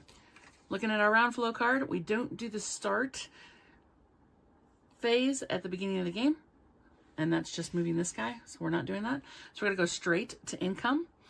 Now we're gonna do our income. First we get our round aid tiles, and we're going to have Elsa be the starting player. And we have 2 options over here on the round aid, and Elsa is going to be this gray-like color, and she chose to get 1 diamond during the income phase. So she's gonna take 1 diamond. And the other one is also during the income phase, and it's draw 1 card. So she will start with 1 extra card there. And then Rika Berry, who is the other person that I chose, decided to take the option to move up 1 on the wheat track immediately. So she's going to do that. That's the income track I get to meet. And then I get to take 3 resources of any kind that I want. Now, this girl is, let's say she's going to really focus on trying to connect those ports and build tiles as much as she can in the beginning, and that costs more wheat. So let's go ahead and take 3 wheat for those resources. So she's going to take 3 cubes and put them in her, oh, not gold, in her little wheat area right there, and that's going to be her starting resources. Then if you look at the little thing, it says, now your character board. Does this one have anything for income? You look for that square with the clock in the middle. That's the income symbol. Nothing, nothing. So we don't get anything from our character boards. Then we do our income tokens, income track. 13 gold to start off with for income. So we will do 13 gold here. And then we have 1 income for the wheat. 1, 2, 3, 1 for wheat, 0 for wood, and 0 for ore. This one has 12 on the income track for gold, and 2 for wheat, 1, 2, and 0 and 0 for wood and ore. So that's our income track. And then it says right here on the card, we now take our cards. Normally we would take 5 cards. However, since it's the first round, each person gets 6 cards. 1, 2, 3, 4, 5, 6. And remember that Elsa has a round aid, so she got an extra card that first action there. And so she's going to start her hand with actually 7 cards. So, and we'll go ahead and give Rika 6 as well. Okay, so that's the end of the income phase. Now we start the actions. And Elsa's going to go first. So her special ability says that she can build tiles like all over the place. And they don't have to be connected. So she can pretty much go anywhere. And whenever she passes, she can build a tile as well. So she's going to have a lot of tiles. I don't think she's going to have a problem connecting those ports, but in the beginning, she'll probably just place all over the place so she can get some of those bonuses. So to start off with, let's see. I think that she really wants a skill tile though first, and she's afraid that the other player is going to take it and she doesn't want to pay extra cards.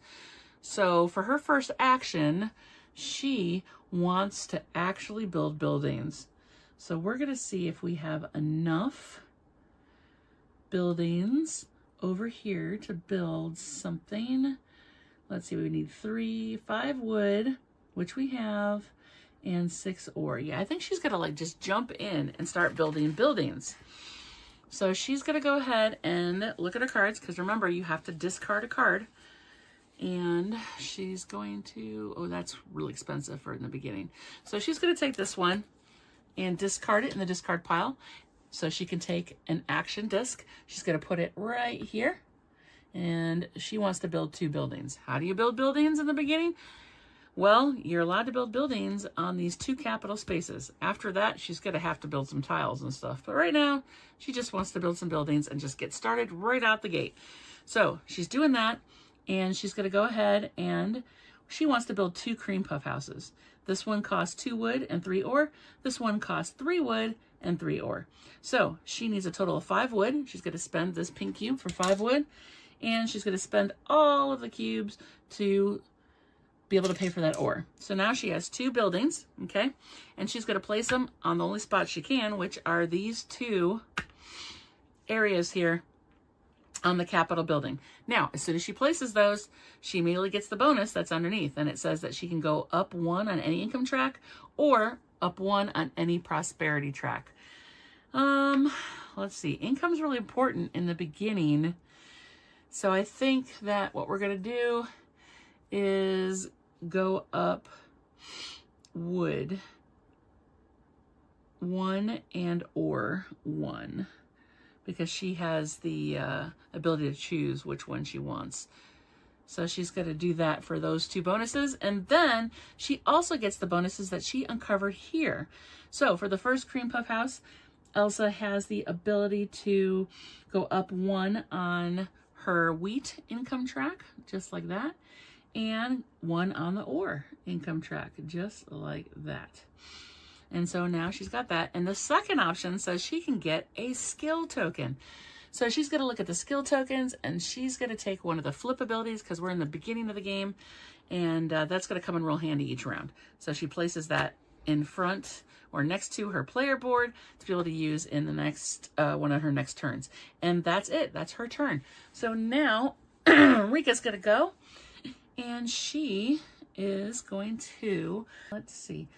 Like I said, she wants to build, so she's going to go ahead and do that, but she has to discard a card. Ooh, that's a nice cheap one. But she has to have an orange card built to do that. So I don't know if she wants to do that just yet. She could work her way up to doing that pass, and so she wants some more of those wheat, because she's already at 2, so she would start getting points real easy, but she has to have 18 gold. And she has 17 right now. But she would get a discount if she could build a card that has that like chocolate mousse on it. Does she have one of those? Yeah, but that's 20. That's even more expensive. No. Something a little easier. Well, I don't think she's going to do this because she's not going to be able to get a card out there that fast. I think she's going to discard this one. So she's going to discard that. She takes an action disc and she's going to go on right here. And she's going to pay 6 wheat. That's why she got extra wheat in the beginning. She's going to go ahead and pay 1, 2, 3, 4, 5, 6 wheat. And put those back in the box like so. And now she can place 3 tiles on her board immediately. So she's going to go ahead and do that. She has to start. She cannot skip around like Elsa over here. But her special ability is for every bunny that she buys, okay, because bunnies have a cost when you pay here, like it's going to cost wheat, right? Instead of using wheat, she can also use wood. So that's going to help her down the road when she's placing bunnies. And then her pass ability, if she builds her ice cream tower, will be she gets extra points for each of the bunnies that she's built. So I think she's going to be working toward bunnies. But that means that she needs tiles and roads and buildings. So let's start with some tiles. She has decided she is going to build. But which direction does she want to? Well, she knows she has to do all the ports. But one of these milestone tiles says, whoever builds 10 of green and gray first gets this tile. So if she goes that direction, she'll start building those greens and grays. So I think that's what she's going to do. I think she's going to go ahead and build 3 of the mining tiles. And she's going to build straight up. I don't know if you can see that or not. She's going to build straight up here. Because once she starts building roads, she can easily put one right here, and then she'll have that extra card ability. And cards are actions. So that's what she's going to do. And she's well on her way to earning one of those milestone points already. So that's her turn. See, I've been talking all afternoon doing these videos, so my throat is starting to, I'm starting to lose my voice a little. All right, so now it's Elsa's turn. And what does she want to do? I think she wants to, she can build all over the place and get those bonuses. And what is the best bonus? Well, she does want resources and she wants wood. The prosperity track's pretty important too. And that's only 15. And she has at least 15. I think, you know what, she's going to, like, normally I wouldn't play the card right away because you're competing for those spaces. So maybe not just yet, but we'll keep that in mind on which one she wants. I think that she likes that going up on the track one. So she's going to keep that one aside to build. So we just have to find one to discard so we can do another action. I don't think she cares about this one. She doesn't care about bunnies just yet. She doesn't get any bonus or anything for that. So she's going to discard that bunny. I don't know. She really likes those prosperity points because they're a multiplier at the end of the game. However, building a tile on a road right away might be kind of nice. So I think that's what, well, we don't have enough resources to do that either. Maybe she shouldn't have built right away. But she really wanted that skill token. Well, she could still do it if she used her skill token. You know what? Oh, she can do that on her next turn. I think what she's going to do is she just discarded a card, so she's already paid a price. She's going to do this, and she's going to take 2 more cards because that gives her another extra action and more options. So she's got some more cards here that she can look at, and that's what's going to be her turn. All right, so Rika over here wants to build roads now, and she has enough wood, so I think that's what she's going to do. She has also got to discard a card. This one's expensive, and it's hard getting those tokens. She doesn't really care about that. So she's going to discard this one to use an action token, and she's going to build roads. So she's going to go here. She discarded a card to do that because she's in the first spot here, right? And she is going to pay 6 wood, like so. Okay. And now she gets to take 3 roads and build her 3 roads. So she's working her way up the board because she really wants that extra card for each round, because that's really going to help her in that long run, right? So she built 1 here, 1 here, and 1 here, which means she gets to now flip these 2 tiles, this one and this one. Now they're both gray, so she can go up on her ore track, or she can go up on one of these gray prosperity tracks, but it's the beginning of the game. We need resources, so she's going to choose to go up twice on that ore track, 1, 2. So the next time she can start earning some income with ore, some more resources. So that's her turn. And now Elsa's gonna go, and she go up on the industry track, but she doesn't have enough ore. So what she's gonna do is she's gonna use that skill tile that she earned, and she's gonna flip it. So this says that she can get 1 wheat, 1 ore, 1 wood, and 1 of something else. So she's going to take those 4 and go 1, 2, 3, and then do another one there. So she now has 2, and she'll take it for ore, her variable one for ore, and she flips that. And that is an action. So that is her turn. So now it's Rika's turn. She's going to discard this one right there and take an action token, and she's going to go up on the food track. She's going to pay 4 for wheat, and now on her industry board up here, remember the croissant token, she gets to go up 1, 2 spots. No, I didn't. Okay. So she went up to this spot right here on the food track because she knows that she wants to work toward getting bunnies, and she can't play those bunnies until she gets that food token up. Besides, the food token gets her stuff. So she landed on a space that actually gets her 1 free road and 1 free tile. So she's going to go ahead and do that. I think she's going to continue with the mining, and that way she can go ahead and connect one of her ports already, and she's working toward that milestone. So she's going to take a gray one, and that track says she also gets a free road. So she will put it next to this spot right here, which does not flip over a tile yet, but it gets her a little farther to that space there. So that's going to be her turn. She's moved up on the food track. All right. Now, Elsa really wants to go up on the industry track. So what she's going to do is she's going to do a free action.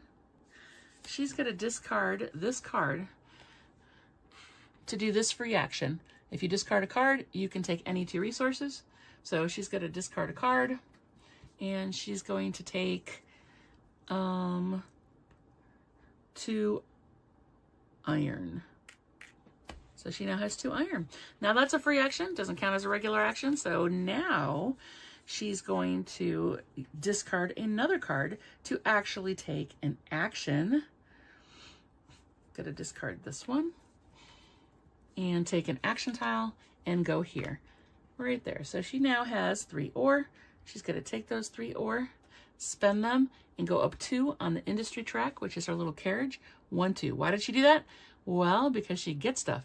She landed on a yellow space that has a background of yellow, not green. She doesn't get the green things, but she landed on a yellow one, and it says 1 free tile and 1 free road. And well, she wants at least 1 tile.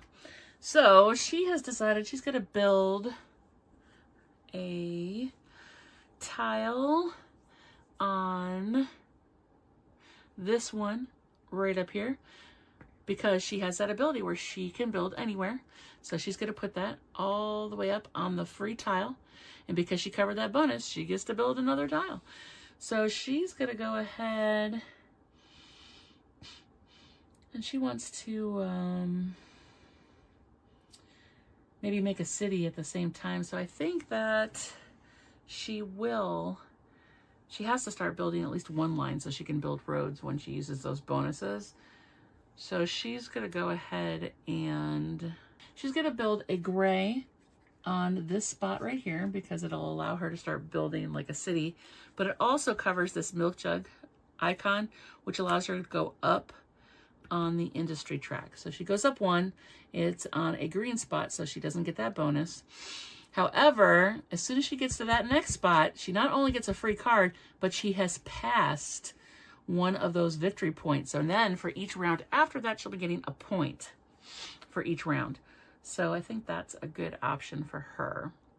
All right, and that is her turn. Oh, she gets a free road too. I forgot about the road. Yeah, we might as well. We're gonna start building this way. Might as well, right? And we'll flip that, and she's gonna need some ore for building, so she's gonna move up her income track for ore for now. And that is her turn. All right, so now we are back to Rika, and she really wants to build this pass card. And she's only got 2 other cards. Remember, she always has to have 1 in her hand, right?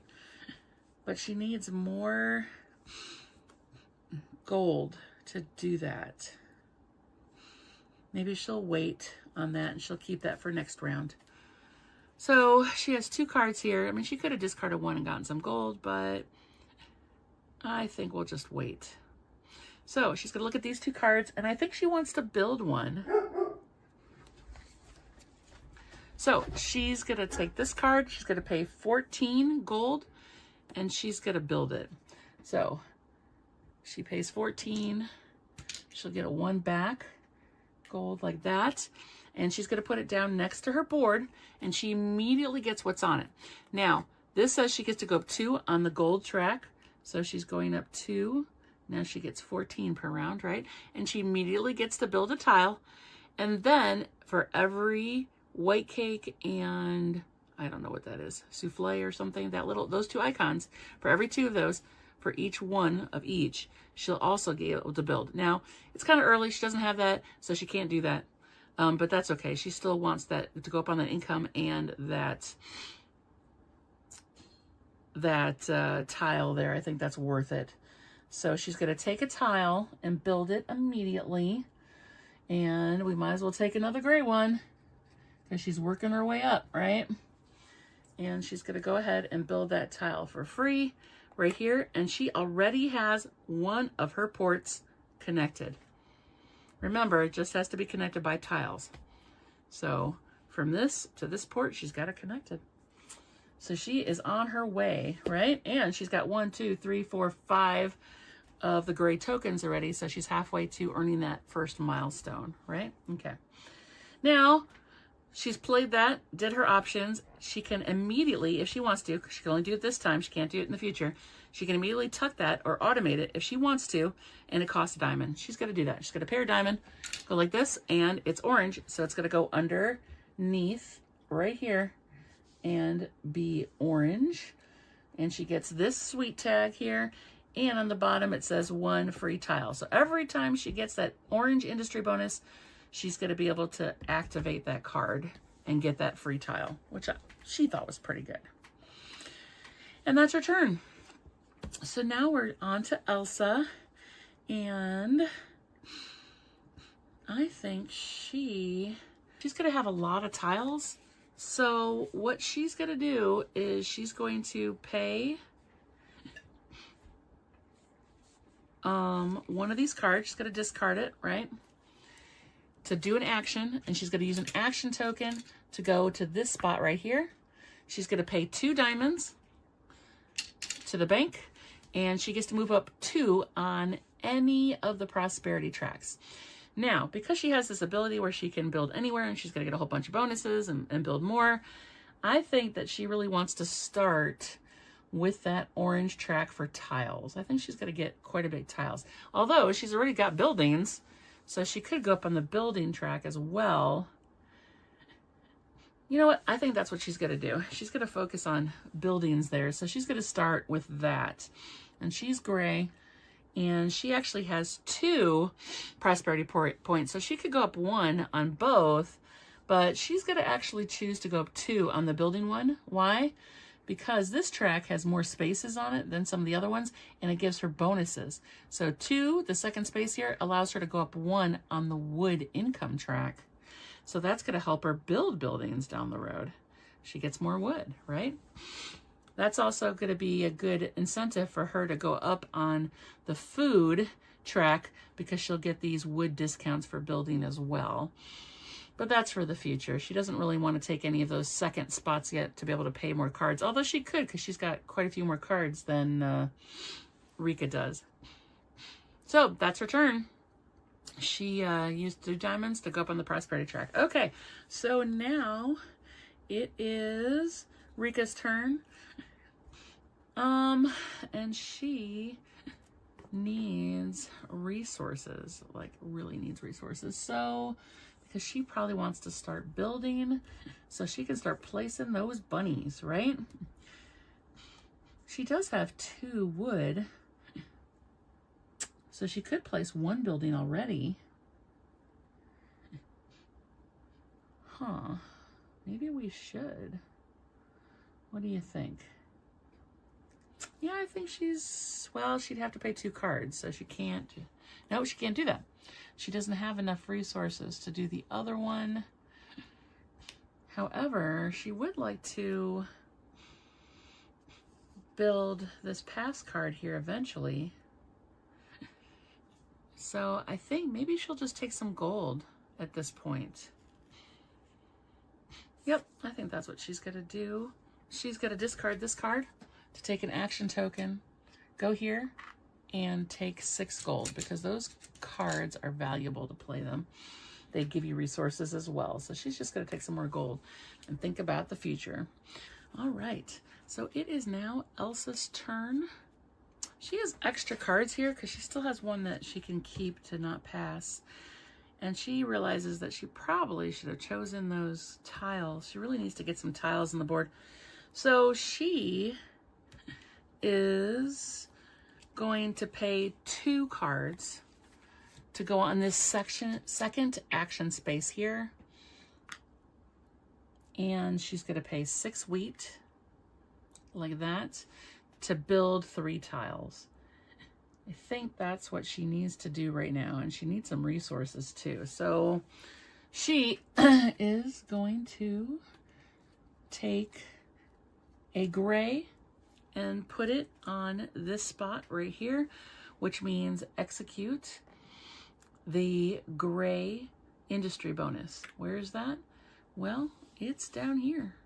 This is the gray industry bonus. She doesn't have any automated cards, so she gets no bonuses down here, but she gets this one right here, which states that she gets to get 1 ore and 1 wood. So she's already gearing up for next round. 1 ore and 1 wood, or 1 ore, 1 wood. And she gets to build 2 more. And she'd like to go up on her income track for ore. So she's going to build a gray one right next to this road right here. Because if she builds it right next to the road, it automatically gets flipped. And it allows her to go up 1 on the ore income. And that's going to help her build buildings, which is something she wants to do. And then she's going to build an orange one, and she's going to build it right here on this spot and cover the industry bonus for orange. And if you look at her industry bonus for orange, it says build 1 free tile. So she's going to go ahead and build another tile. What tile does she want to build? How about a skill token? Or industry. If she goes any farther on the industry, she could get that industry point right away. Oh. Yeah, I think what she's going to do instead is build a gray building or a gray tile, and she's going to put it all the way up here in the top right hand corner where that industry victory point symbol is. Oh, that's victory points. That's the victory symbol. That doesn't get her to go forward. This gets her to go forward. This one just gives her 2 straight industry points on the board. So she's actually going to cover one of these milk jug cartons here again. The one with the arrow, like so, for her last tile. And it allows her to go up 1 on this industry. So when she passes, she's going to get a point. Start making points on the industry points already. and she lands on here, and it gives her another card. Now, you cannot keep cards until the next round. You have to go down to 1, and if you don't, you will be forced to discard down to 1. So you should always use your actions, or at least use them for free actions for like resources and stuff. And so that's her turn right there. And now it's Rika's. She only has 1 card left, and she has to have 1 card left at the end of the round. So she has to go ahead and pass. So she's going to pass. So what does she do when she passes? Well, the first thing that she's going to do is, well, I'm going to make a big old mess here on this round board, apparently. That's what I'm doing. Okay, so what she's going to do is on this turn track, she's going to move from 1 spot over to the other side, and she is now going to be first player over here, right? That's the first thing she does. And then she does all of these pass options. She looks at her character board to see if she has any pass options. She does not. She has no cities yet, so she doesn't get any city points. She has not passed the industry marker on any of the industry boards, so she does not get an industry point. She looks at the pass aid tile. This is the tiles up here on this helper board. So there are no passing bonuses she gets for up there. She doesn't have any skill tiles that have passing bonuses, and she has not played a card with a passing bonus yet.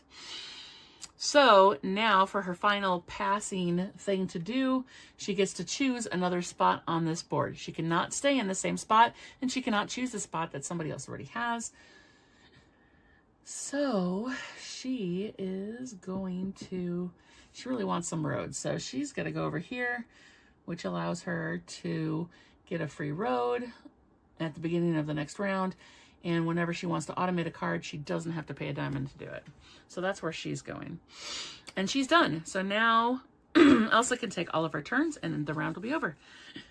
So she wants to play this card, and there's a discount on it. But again, she hasn't played this card yet, so this discount doesn't count because she has to pay that 15 first. So she's going to play 15 coins. And she automatically gets to go up on one of the tracks. She's going to keep going on this building track here. And she's going to pay a diamond to go ahead and automate it. And it's one of every color, so she can choose where she wants to put this.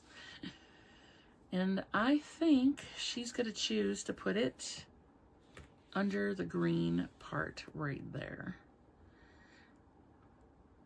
Because the industry bonus icon is on the board twice for green. The other ones are only on there once, but green has it twice. So she knows that since she can place tiles everywhere and get those bonuses all over the board easily, she's going to be able to execute this at least 2 more times. So that's why she's chosen green. All right, now it's still her turn because she hasn't passed yet. All right, so Elsa still has to go, and she has to have a card left over. So she really likes this one because it allows her to go up on all 3 of the prosperity tracks colors. So she's going to keep that one for next round. And she's going to spend this one to, I mean, she could just go and get a diamond. I think what she's going to do instead, though, is, so we've got this card for next time. I think she's going to discard this card for 2 resources. So she's going to do that, and she's going to take 2 resources of any choosing that she wants, and she's going to go ahead and make those. Well, she gets 4 ore. She doesn't get as much wood and not as much wheat right now. I think she's going to make those wheat right now so she can do some of those other actions. So now she has 1 card left, and she has to have a card left, so she's going to go ahead and pass. So she's going to do all her pass stuff as well. And let's see, her character board doesn't give her anything. Oh yeah, it does. She gets to place a tile. Every time she passes, that's another character ability. She gets to place tiles. So she's going to go ahead and do that. She's going to place a gray tile right here to connect those 2 so she can work her way up and build some more roads. So that's her free passing action for her character ability. She does not have a city yet, so she gets no city points. She has passed one of those points on the industry track, so she gets to take her little industry marker, that's the one with the little milk thing, and go up 1. She now has 1 industry point. She did not choose a pass aid tile, a round aid tile marker that had a pass symbol on it. So there's nothing there. Her skill tile does not have the pass ability, nothing there, and she has no pass cards. So those are all her passing things, and that is it. So now she gets to choose where she wants to go on that round aid tile. So she is going to go, remember, she can't stay in the same spot. I think she really wants some more wheat and resources. So she's going to go over there. And that is the end of that action phase. So now we do the cleanup. What is the cleanup? Well, we take all of these action tiles back off the board. Okay. So those come off the board like that. We'll just do this to get them all off the board. Right? Any action tiles that somebody has in front of them also go back. Okay, you can't keep those to the next round. Everybody has to discard down to only one card. So if you have extra cards, you got to discard those down. And anybody that has a flip skill tile flips it back face up. And anybody that has ability on their board that they have to use a token for because it's a once per round ability, takes that token off and puts it back in the bank for the next round. But we don't have any of those, so we don't have to do that. And that is the cleanup phase. So now we are on round 2. We are on the start phase. Start phase for round 2 says move this marker up to round 2. And now that we're at round 2, we get to flip these over. So we have some extra actions here, which is nice. We're building buildings here, just like this one, only now we get to build 3 buildings, but we have to pay 1 extra wood. That is not 1 extra wood per building, it's just 1 extra wood total for taking that space. And this one, you pay 7 wheat, but you get to go up 3 spaces on that wood track, or wood track, or food track, I'm sorry. 3 spaces on the food track. And now we have those options. And now, Elsa moves her spot over and she's no longer first player. So first player goes to Rika, and she is our first player in this round. And that gives you an idea of how to do it. I was going to play through the whole game, but I think just seeing how the turns go gives you a really good idea. And I don't know that you need to watch 2 hours of me like sitting here trying to decide. And I'm not very good at like playing 2 players because I keep getting mixed up with my strategies. So I'm not going to do that. But that gives you an idea of how a round goes, the things to do in a round, and the different options that you have. It's a really fun game. I hope you try it out. If I made any mistakes, if you have any questions, please write them below and I will try and answer you as soon as I can. That is Sweetlands. All right, so now that you have an idea of how to play, I just want to give a quick review of how I feel about this game. First of all, I love this game. I think it's going to be in my top 20. I need to play it a little bit more to see. It's a little bit heavier than Ark Nova, which is my favorite game. And the heavy weight doesn't bother me. It's just, I want to see how playability over and over again, especially with the asymmetric player abilities, how that goes over. I'm very curious to see if there's some inconsistencies. Like my son that I played with a couple times already thinks that there's a couple of strategies, like maybe the bunny rabbit cookies, that are a little bit overpowered depending on how you incorporate that with the multiplier track, you know. And I'm not sure I see that yet. I haven't played it enough, so I'm very curious to see how that goes. It's right in my wheelhouse. I love all games. My very favorite are middle to heavyweight Euros.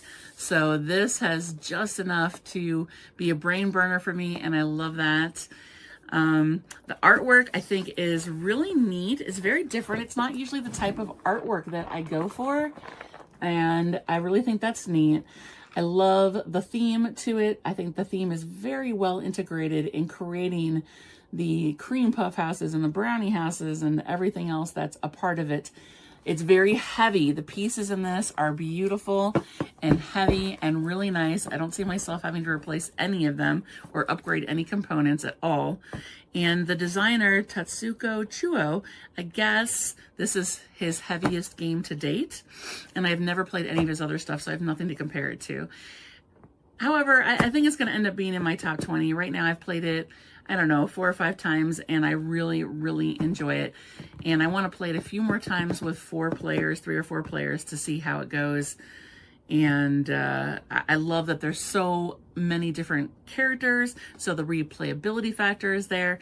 And the only thing I see as a downside to this is, like my son said, I think there might be a couple of strategies that might be a little bit unbalanced, which is always my problem whenever it comes to those asymmetric games. So, but only time will tell on that. I really don't know how that's going to go down, and only time will tell. But I really love it. I love that there's like so many different players that you can play, like different abilities. So you could try a ton of different strategies, and it's going to take me a while before I can really figure out if, you know, there's any problems with it. But right now, I really like it. The action selection is beautiful. The worker placement is great, and I really think that if you're into the heavier Euros, this is definitely something that you need to try. So thumbs up for this one, definitely. I love it, and I can't wait to play it more, and I hope you like it too. Let me know if you do. And remember, don't just love your games, geek your games.